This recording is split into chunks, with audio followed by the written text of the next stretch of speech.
Hey guys and dolls, today I'm going to be reviewing Obsessive Compulsive Cosmetics OCC Skin Airbrush Makeup. It is 100% vegan and cruelty free, they say so right here on the label, which I appreciate. This has 1 fluid ounce or 30 milliliters if you prefer. The full size sells for $25 for 1 ounce, and then the little mini sets that they sell, which I think now come in like little boxes, but I have the older kind that came in a bag.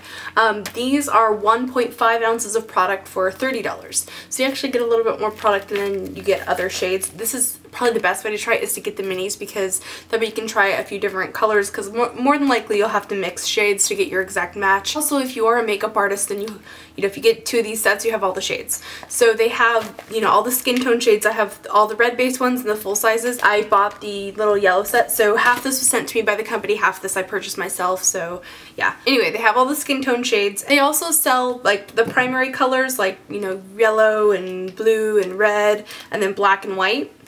One thing I want to say about the primary shades is I feel like they could have done a better job of having like truer, like red, yellow, you know, red, I said red twice. Anyway, you know what I mean? Like I wish, like, this is more of like a mustardy yellow. This is more of like a brick red rather than like a true red. The blue is a little bit closer to a true blue, but I feel like for primary colors they should be dead on, like exact, like true yellow, true blue, and true red. That's just my personal opinion. It's one of those things that for primary colors I feel like they should truly be primary. But anyway, they also sell like highlight and contour and blush shades. This is Pris. This is one of their like shimmering shades. It's a light baby pink. It's pretty. The shimmers that are a little silvery, and I tend to not go for silvery.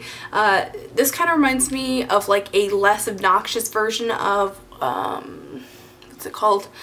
That shimmering stuff from Benefit, not Moonbeam, High Beam, yeah. So this is like a less shimmery, less obnoxious version of that, which I really don't like because it's overly frosty. This one, it can be very subtle. It looks really good if you put it underneath the makeup, because then it kind of gives you that lip from within glow. They also sell blushes. This is a blush called Hush. It's a really pretty, like peachy pink. I have to say though that I'm still not a huge fan of airbrushing on blush for whatever reason. I just like the tactile feel of, you know, grabbing a brush and your favorite powder that I just stuck my finger in and, you know, applying blush. There's just something about it. I just dig it. But I'm more than happy to airbrush on my foundation every day because it looks amazing. So this makeup is a little bit thicker than some of the other water-based formulas that I've tried. I find that there's a little bit of inconsistency though. Like R0 for me is a little bit thicker than R1. So it's just kind of weird because like you think they'd be the same because they're both foundations, but it could be the different types of dyes or ingredients that they use to make them the tone that they are, the pigments that they use rather, to make them the tones that they are. Like this one probably has more titanium dioxide because it's lighter. I don't know, it's just a theory. Yeah. Fun fact for you. Not a deal breaker, not some big crazy like but worth mentioning that there is just a little bit of an inconsistency with the viscosity of the product. Ooh, I sound so professional in my bedroom. Overall, this is a thicker makeup, as I mentioned. Now, the great thing about it being a little bit thicker is that you can apply it without having to use an airbrush. Now, I've only ever used my Iwata combination that I just reviewed yesterday, which is my Iwata Silver Jet and my Eclipse Airbrush, but I have used this sponge. Don't judge me, it's dirty right now. This is a MAC duo-sided sponge, so one side is flocked and feels like velvet. This side's great for powders, FYI. And then the other side is like a high density sponge. I think it's latex free, I'm not 100% sure. But I have used this sponge to apply this makeup. In fact, it's kind of dirty in this little corner right here from doing it yesterday. And it works great. So if you are a makeup artist and you're just getting started out and you want to do airbrush and regular makeup, but you can't lug around like all these different foundations and stuff, get 2 of these little mini sets. You can use them for airbrushing and as like a regular, more organic way of applying makeup, I guess you could say. One thing I will mention though is that it doesn't have as quite of good of a look when you use it with a sponge. It still looks good, but it looks like a sheerer version. So if you're going for full coverage, use the airbrush. If you're going for not so full coverage, use this. One thing that I discovered that I really like is actually doing my first layer with this and then finishing up with the airbrush. It's a bit more work, but it is so worth it. It looks fantastic. If you want to use it with a brush, it doesn't work so well. It gets a little bit streaky. I would recommend using a brush like this that's very dense. This is one of the Sigma brushes, the F82, because then you could really just like pounce and dab it on and give it that kind of stippled effect.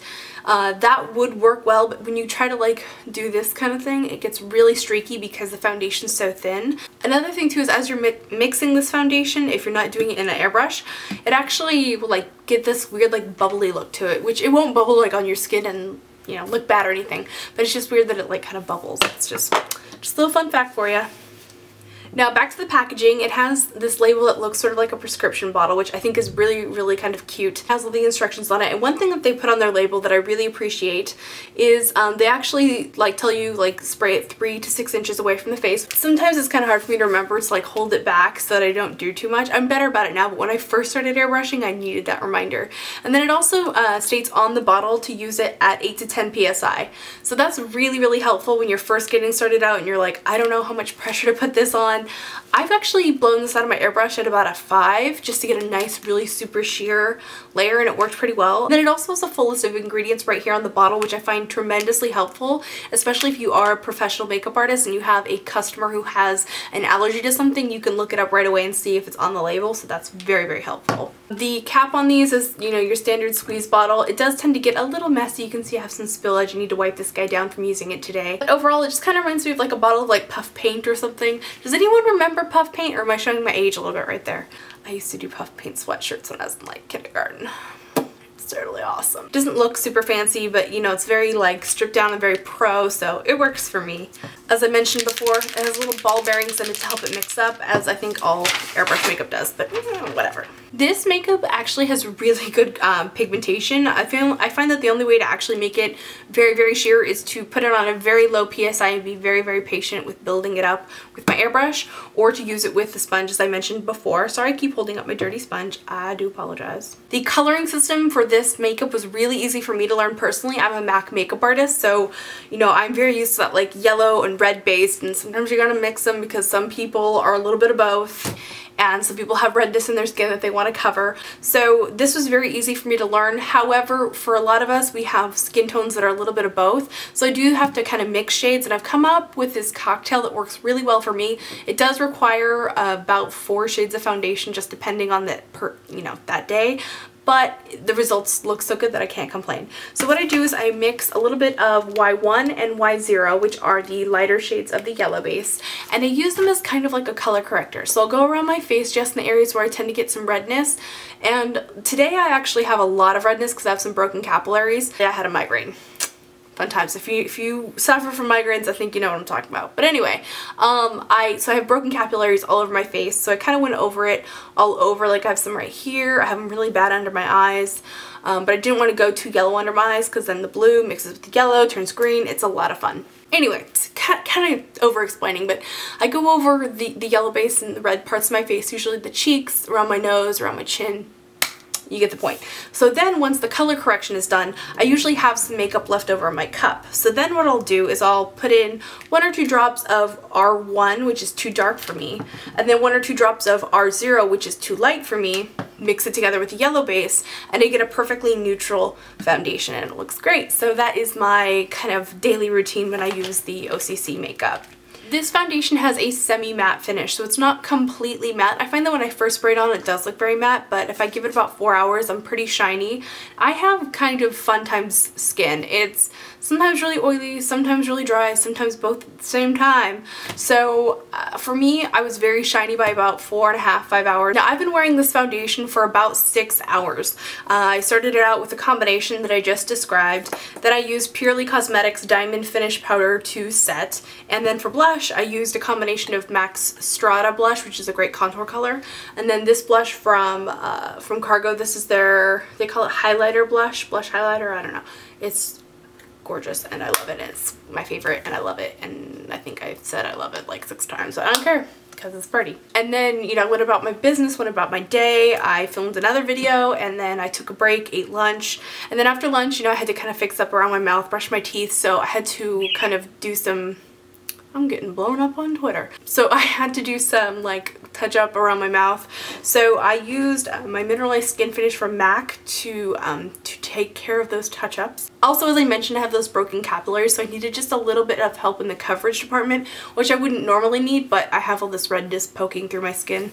That's awesome. I think that this makeup is priced right, I definitely think getting the little kits of them is a great way to start out, especially if you are a makeup artist and you're just trying to try the full range of colors. You can get 2 of these for $60 and then you have all the colors that you need to test out. Overall, I think this is a really good foundation to have if you're just getting started out as a makeup artist, because you can use it without the airbrush, you can use it with the airbrush. It is water-based and oil-free, so if your customers have any problems with silicones or oils or anything like that, you're pretty much covered. And again, it does actually have the ingredients on the label of the larger bottles, which I think is amazing. I don't know why, but I love that so much. Anyway, I think that's pretty much it. You can purchase this at OCC or obsessivecompulsivecosmetics.com. I also purchased this little mini kit from Camera Ready Cosmetics. So although in retrospect I wish I'd bought it from OCC because they offer a pro discount, which I have. Bad decision, Cora. But I bought it at the same time I bought this. So I actually bought this to go with this. It's just so you know. Anyway, I'm gonna let you guys go because I'm acting really weird because I've been filming all day. So yeah, have a fantastic day and I'll see you guys in my next video. Remember to be vintage or tacky. Just be yourself. Bye.